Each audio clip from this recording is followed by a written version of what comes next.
Hi, this is Alexcursus, a show where I take a look at some Gunpla and see how authentic they are. This time, we are looking at the HGUC 12144 RX-78-2 Gundam. RX-78-2 Gundam was often credited as the first successful Federation mobile suit, and is often credited to lead the Federation to won the One-Year War.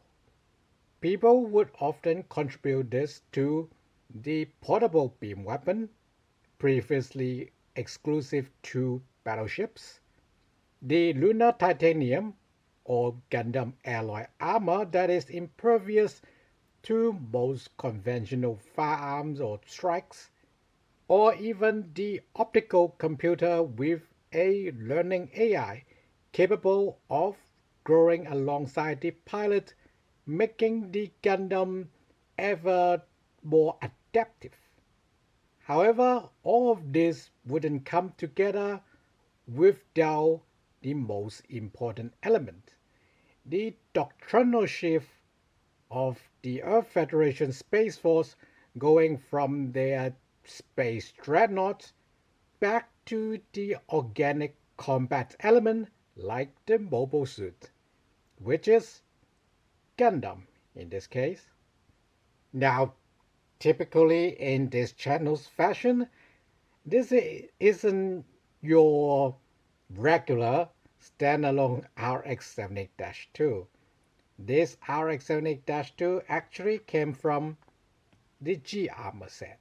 But since we haven't looked at a RX-78-2 on its own, and this set contains most of the things in the standalone release, so I decided to make a video that would give you most of the idea what that standalone kit would be and things that you can look forward to in the G armor set. I'll be rating this set with Saga, Style, Action, Gimmick, and Absence. Style is how much the Gunpla resemble their counterparts in anime, manga, games, lawbooks, or other media. In case of this HGUC Gundam, once again it has been redesigned by Katoki over Okawa's original design. So it is a bit more lankier and has some, supposedly, or at least back in the early 2000s, fashionable updates. Other than that, it is pretty faithful. Let's take a closer look. Starting from the head, this is definitely a Gundam. You will notice you will need a sticker for the top camera. I painted the eyes in gold. It reflects pretty well. Underside of the eye is supposed to be red, and I decided to skip those because you don't really see them.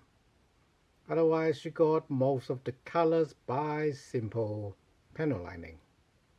Part separation wise, just a front back for the head. Not the cleanest, but not bad for most angle. Down to the chest, chest fan and the collar is in yellow, as it should. The abdomen in red, that's cool. You can see some sculpt line on the side, nice detail. And this line, this part separation for the cockpit is new to this version. Part separation is pretty simple, just front and back, with the collar going over on top. The abdomen is also front and back, and it have a embossed line to hide it.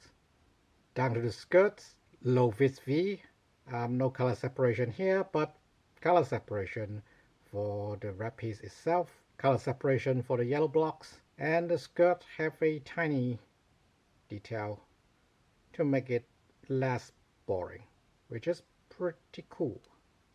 Down to the thigh, left right clamshell, no surprise here. and then a line on the side for the armor segment. The knee joint have a cap for the field motor, and then on the lower leg you will notice this is a smooth knee pad. It is a separate knee pad.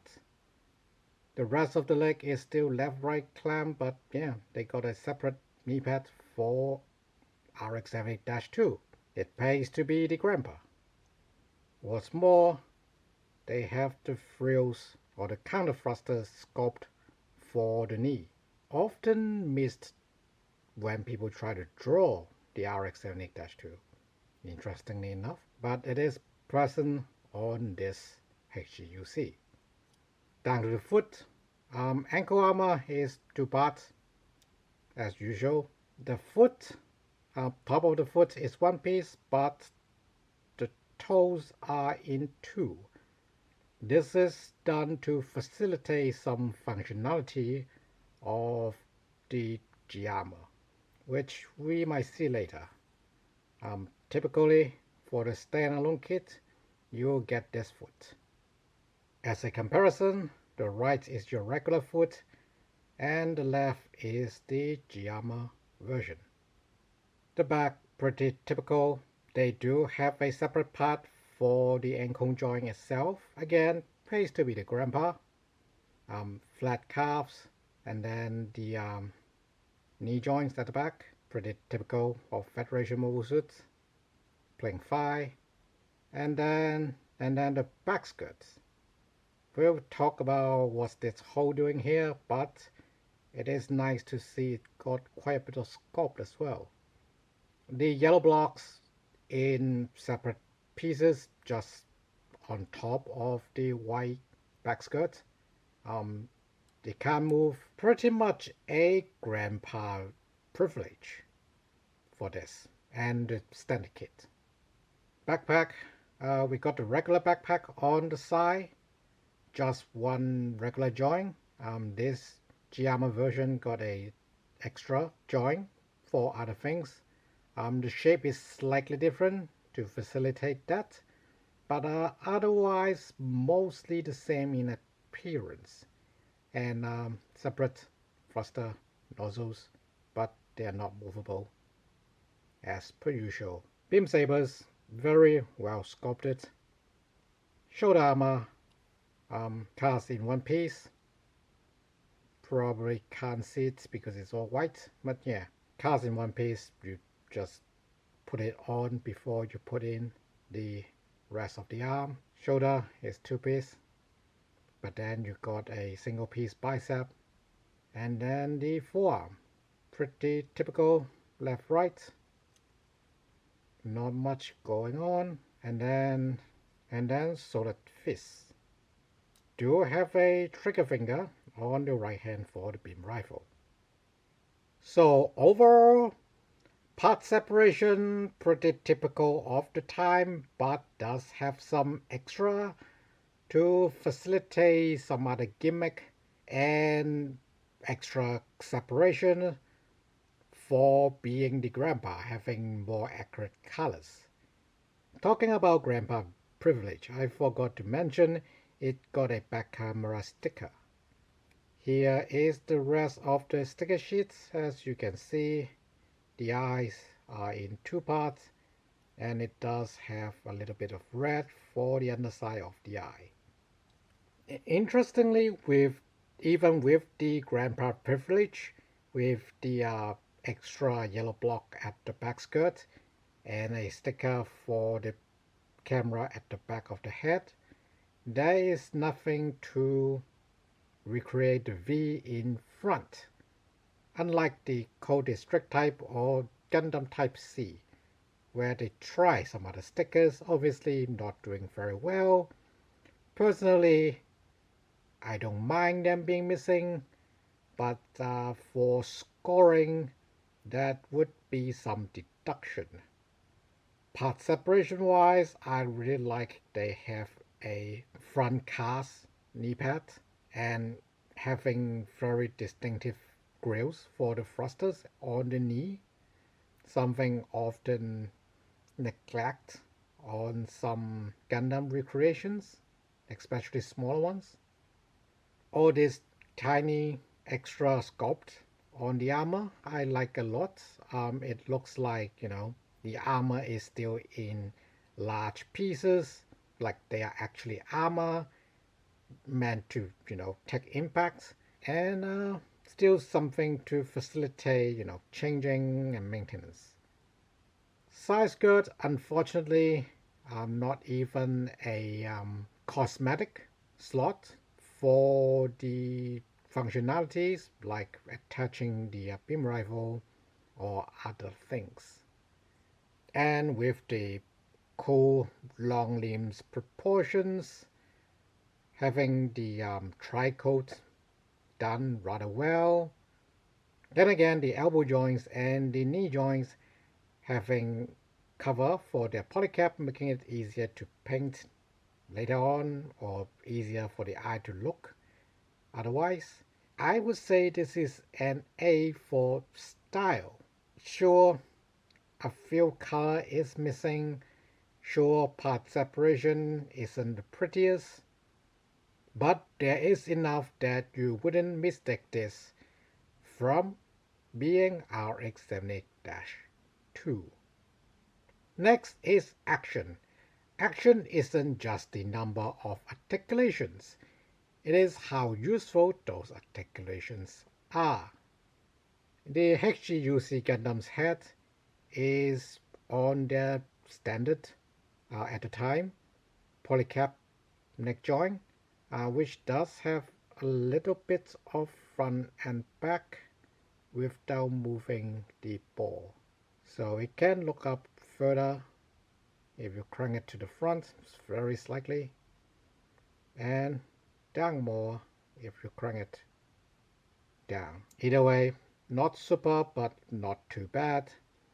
Torso, the typical version would have a extra sideway joint like the GM, but this version it does not. It have other gimmicks. Skirts, like we have seen, the front skirt flips up together. The axle in the middle, unfortunately, is not the typical double ball that you can easily modify. So you can't easily modify it to have separate articulations. Side skirt is basically the same as GM. One peg in for rotation, and then it is on a side joint. The leg is on a ball joint, kick out to 45 degree. To the front, almost 90 degree to the front if the Niyama isn't so pronounced, which we can remedy by bringing it down. And again, with the armor design, despite being a double joint, it only goes slightly more than 90 degrees. Ankle is on a swivel, and then the foot is on a ball joint. Ankle armor can flip up and down. And what this version lacking at the waist movement, it has toe movement.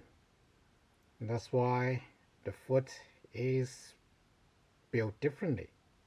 The arms stretch out 90 degrees, goes in 90 degrees. Low-wise, Gundam may or may not be able to go over 90.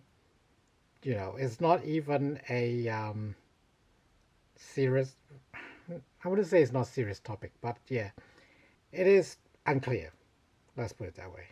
And it could reach the beam saber, but yeah, not groundbreaking. Actually, talking about groundbreaking, yeah, this Gundam, unlike the GM, does have a shoulder joint. You can't get much out of it because of the very square shoulder armor, but it is enough to make it more natural on the beam saber, and more natural when you need to, and more natural for Gundam to try to grab the front grip of the beam rifle.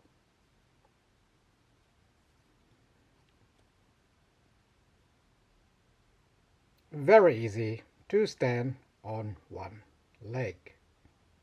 Action-wise, the HGUC Gundam is slightly better than the GM, and especially with this version where you get extra toe movement, it is much better than most of its peers. However, and shoulder joint as well. And let me remind you, this version isn't that much newer than the regular version or the GM. This is still early 2000s, 2004 to be exact. Of course, compared to something like the Beyond Gobo, this has no real articulation. The other test we could use to gauge is the kneeling test. Obviously, the toe really helps for the form, but the fact is the thigh is much shorter than the length of the lower leg and the ankle joint. So you kind of have to do a very wide kneel for it to be stable. Of course, all of this is still better than the regular GM that we had looked at. Having said that, it isn't quite a clear head above. So yeah, this is a B+ in terms of action, at least by itself as a Gundam or the standalone kit without the toe movement but had the torso tilting. Next is Gimmick. Gimmick is usually the onboard weapons or optional weapons of the mobile suit or other functionalities. In case of the G-Armor version, there are quite a few functionalities, but I will save that when we get to the actual G-Armor part. For the RX-78 itself, it has the head falcons, as we had mentioned, the beam saber. Unlike the GM, does have a socket that we can attach beam saber blade, and it is a clear beam saber blade. No color correction needed, or no painting required. Next is the beam rifle, quite well sculpted and very typical clamshell, although the muzzle, it is a single piece, and the optics can move. Interestingly, despite being a separate piece, it had no yellow for the optic, nor does it have a sticker, but we talk about that. Not too much of a big deal. And yeah, the front grip is movable. If you play around with it and this hand, you can probably, let's try it here. Playing around with it enough, you can get Gundam to hold on to the front grip, sort of. You can probably make it work better, but yeah, this is the idea. Of course, you got a regular holding hand for the right, if you don't like having a trigger figure for your dual beam saber wielding Gundam. The shield practically the same as the one with GM, just different color on the back. You can peg it at the back like the GM, or on the side, again like the GM. The shield attachment point or connector, the shield connector is offset, so you can bring it up high if you want it. Last but not least is a Hyper Bazooka, one of Gundam's heavy weapons that is actually quite iconic in some cases. Again, some grandpa privilege here. The exhaust and the extra rounds are a separate piece to the clamshell of the magazine or the whole bazooka itself. so they're pretty crisp scopes. And then this guard at the back have pivots. I do not believe it is intentional, but yeah, it happens to be a separate piece that would move because it is on a peg. But yeah, either way, pretty cool. You do have to open up Gundam's hand to hold it, but I have it separate because, coming back to the back skirt, we have this thing.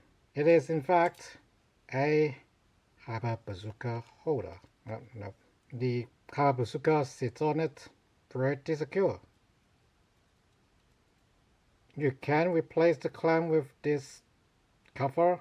It does have sculpt, but since I'm not using it, I didn't even penalize it. But yeah, you can do this if you don't like the idea of this clamp or the idea of this indent. Finally, one last gimmick for the RX-78-2. This is offered with the regular version as well, a core fighter. Color separation and part separation, not a lot. Movement, 0.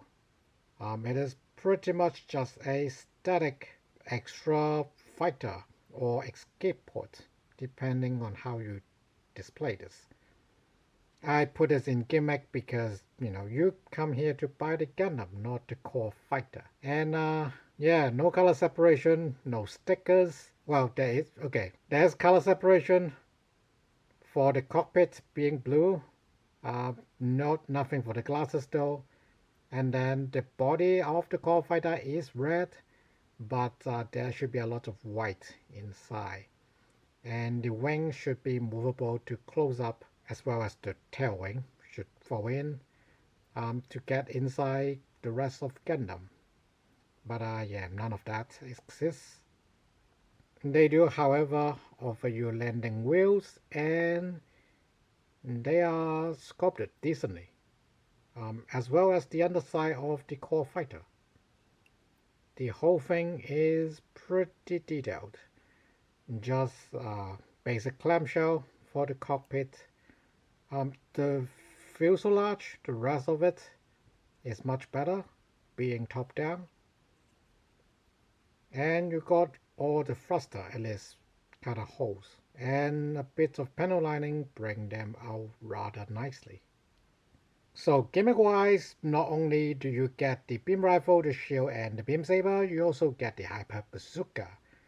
While you don't get all the weapons that Gundam got in the show, these are the weapons that it have in the movies. Well, most of it in the movies. There were times that Gundam bring out 2 bazookas, but we can talk about that later. Either way, that's more weapons than, say, the Beyond Global.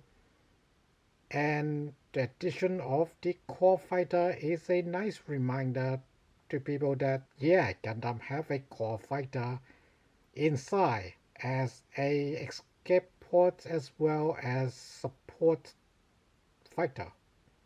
So gimmick wise, while not complete, but it is pretty complete.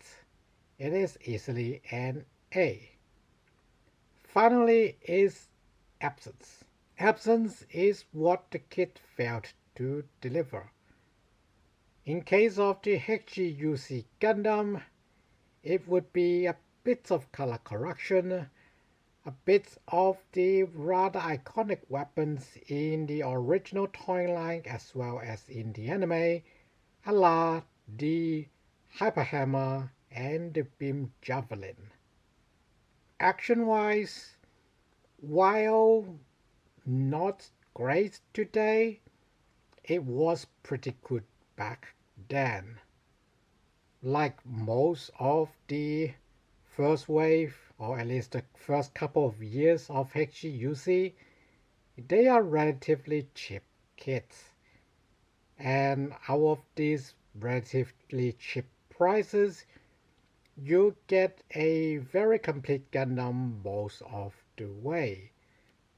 And Gundam here, having some grandpa privilege, really delivered quite well. Sure, there are better products today, but if you're shopping for a Gundam that is relatively simple to build, the HGUC Gundam was the answer for quite a long while. So for absence, I will give it an A for obviously missing a few things, but you do get Gundam for the most part without breaking the bank. So to recap, style-wise, the HGUC Gundam is Katoki's attempt to update Okawara's design, and to some degree it is the standard or evergreen design for Gundam ever since. Yes, there was the Master Grade Gundam, and yes, there was the regular HG Gundam that is probably more iconic as a kit, but after this kit, especially with HGUC being Bandai's main HG line, this Gundam become the blueprint standard that everything is measuring up against. So until relatively recent, well, not that recent at the time of this video, but for a very long time, this is your typical Gundam look before all the fancy scopes or details being added on, or without going all the way back to the original TV or Okawara design. So it gets an A. Action, again, this is a 20-plus-year-old design. It would be amazing if it have awesome action like the Zork, but it doesn't. Still pretty good for the most part.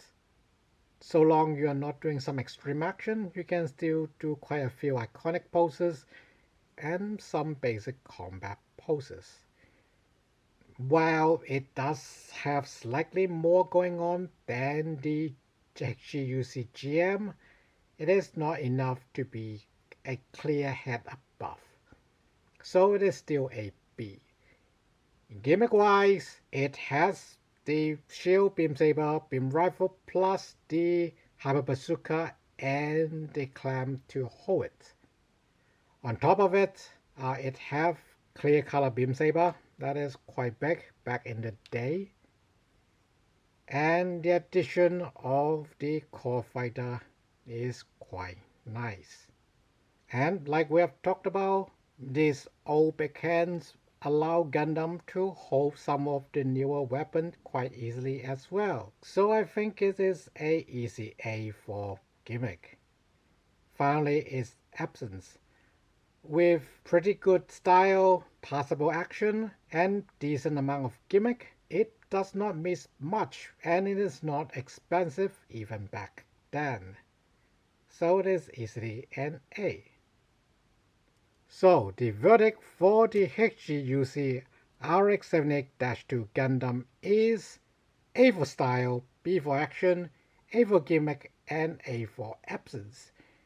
The HGUC Gundam is pretty much the go-to basic Gundam that you point people to if they first get into Gunpla or Gundam without a specific, Gundam or series in mind. It was dethroned later with the revival version of itself. But even that revival version is a bit complex for new fans, which quickly got answered with the EG Gundam. So today, the standalone version, I would say, is obsolescent, if not completely obsolete, if not for the core fighter. Now you do get a 1:144 core fighter in the RG, and it is a very, very nice core fighter. But if you just want a core fighter and maybe some extra spare Gundam parts to play around with or to practice with, the HGUC Gundam is not a bad choice. And I will come back with the rest of the Giamma later. See you next time. Thanks for watching.